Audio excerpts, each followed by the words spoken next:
ലോകത്തെ ഏറ്റവും വലിയ സ്ത്രീഭക്ത സംഗമമായ ആറ്റുകാൽ പൊങ്കാല മഹോത്സവത്തിന്റെ ദിനങ്ങളാണിനി. ലക്ഷക്കണക്കിന് സ്ത്രീകളാണ് ഓരോ വർഷവും ആറ്റുകാൽ അമ്മയ്ക്ക് പൊങ്കാല അർപ്പിക്കുന്നത്. ഈ വർഷം മാർച്ച് 13-നാണ് പൊങ്കാല. ആറ്റുകാലമ്മയ്ക്ക് കാപ്പ് കെട്ടുന്നതോടെ ഇനിയുള്ള 9 നാളുകൾ അനന്തപുരിക്ക് ഭക്തിയുടെ ദിനങ്ങളാണ്.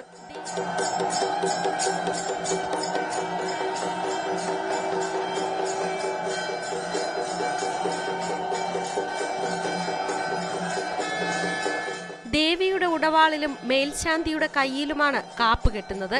ഒപ്പം ചിലപ്പതികാരത്തിലെ കണ്ണകിയുടെ കഥ പറയുന്ന തോറ്റമ്പാട്ട് അവതരണവും ഉണ്ടാകും.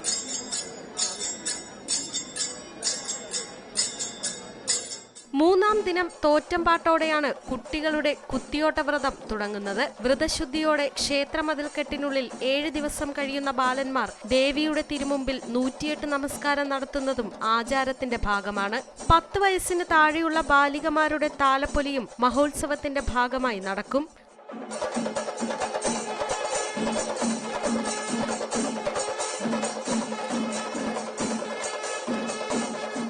ഐശ്വര്യാഭിവൃദ്ധിക്കും ആയുരാരോഗ്യത്തിനും വേണ്ടിയുള്ള സമർപ്പണമാണ് ആറ്റുകാലമ്മയ്ക്കുള്ള ഭക്തരുടെ പൊങ്കാല. സ്ത്രീലക്ഷങ്ങളുടെ മഹാസംഗമമായ പൊങ്കാല മാർച്ച് 13-നാണ്. ശ്രീകോവിലിൽ നിന്ന് പണ്ടാരടുപ്പിലേക്ക് അഗ്നി പകരുന്നതോടെയാണ് പൊങ്കാല നിവേദ്യത്തിന് തുടക്കമാകുന്നത്.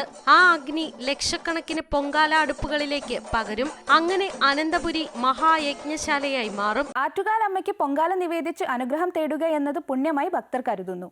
ആറ്റുകാൽ ക്ഷേത്രത്തിന് 15 കിലോമീറ്റർ ചുറ്റളവിലാണ് സ്ത്രീകൾ പ്രധാനമായും പൊങ്കാലയിടുന്നത്.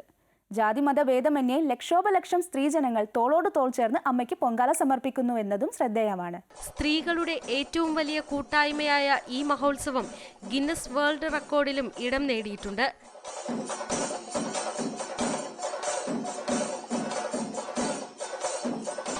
അരി, ശർക്കര, തേങ്ങ, നെയ്യ്, കശുവണ്ടി, മുന്തിരി അടങ്ങുന്ന നൈവേദ്യമാണ് സാധാരണ മൺകലത്തിൽ തയ്യാറാക്കുന്നത്. പൊങ്കാലയിൽ പ്രധാനമായും വെള്ള നൈവേദ്യം, ശർക്കര പായസം, തെരളിയപ്പം, മണ്ടപ്പുറ്റ് എന്നിവയാണ് നിവേദിക്കുക.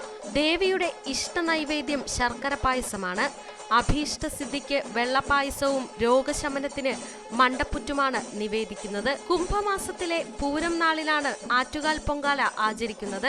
അനന്തപുരിയിലേക്ക് ഭക്തരെയും സഞ്ചാരികളെയും ഒരുപോലെ ആകർഷിക്കുന്ന ഒരു ഉത്സവമാണിത്. അനന്തപുരി ഒരു യാഗശാലയായി മാറുന്ന വിസ്മയാനുഭൂതി കൂടിയാണ് പൊങ്കാല പകർന്നു നൽകുന്നത്. തിന്മയുടെ മേൽ നന്മയുടെ വിജയമായാണ് പൊങ്കാല ആഘോഷിക്കുന്നത്. ക്ഷേത്ര പരിസരത്തെത്തി പൊങ്കാലയിടാൻ കഴിയാത്ത ഭക്തർ തങ്ങളുടെ ഇടങ്ങളിലും ഇതേ സമയത്ത് പൊങ്കാലയിടാറുണ്ട്.